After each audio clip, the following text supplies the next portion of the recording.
So the first thing we're going to do is we're going to mix up some of our lighter green. So I've got my nice dark green here and some of my white.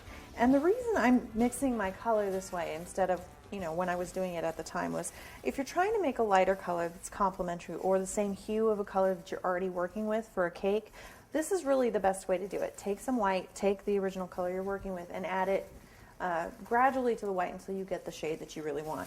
And that way you can kind of guarantee that your hue is going to be correct. So all I'm going to do is I've got a little bit of white and I'm going to take a little bit of green, and we don't need a whole awful lot for this project. In fact, that's probably far more than we need. And I'm just going to mix them together. Now, for this particular project, you don't necessarily even need to get it completely mixed. A little bit of variegation in your color is perfectly okay. Now, you don't want it super marbleized, but if you have a little bit of white kind of streakiness going through it, that's okay. Because what we're actually going to be using this for is to create our watermelon rind, which means we want sort of that kind of variation in color, that variegation. We're going to be putting some stripes on our fondant before we roll it out. That's really going to give us kind of that beautiful natural look. So, you know, you don't need to spend a whole awful lot of time kneading it. You just need to get it to where it's kind of well blended. All right, there we go. So see, not perfect, but it's going to work great for what we're using it for. Sorry, green under my nails.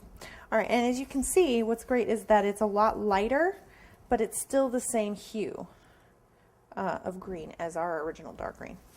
So now what we're going to do is we're going to take some of our green. Now we're doing a couple things with this. We're going to be putting basically ribbon borders around the bottom of our tiers, but we're also going to be making a bow for the top, mostly just because it's kind of cute and fun. And the great thing about this cake is that you can use it for kind of a wide variety of things. You know, if you want to use it for a birthday party, you can, or if you have a family picnic coming up, 4th of July is coming, you know, any sorts of those kind of fun family outings, it's a great little project for. So let's get a little bit of cornstarch out on our counter so things don't stick. Here we go. Warm our fondant up a little bit. And all I'm going to do is I'm just going to start to roll my dark green out. Not too much, but just enough to get started.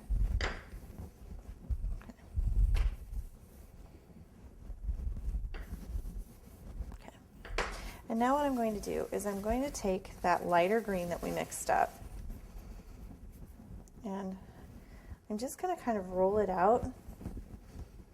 And you definitely don't want it to be completely uniform. That's not what we're looking for here.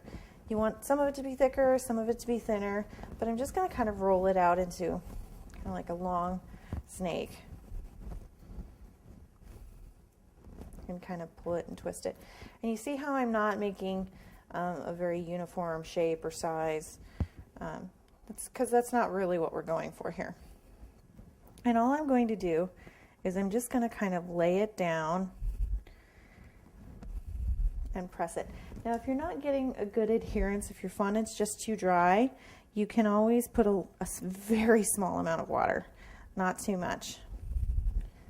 And you don't want the distance to be exactly identical each time, so some put closer together and some put further apart. And you can see how I'm kind of pressing down with my fingers. You can also do some that are kind of half on.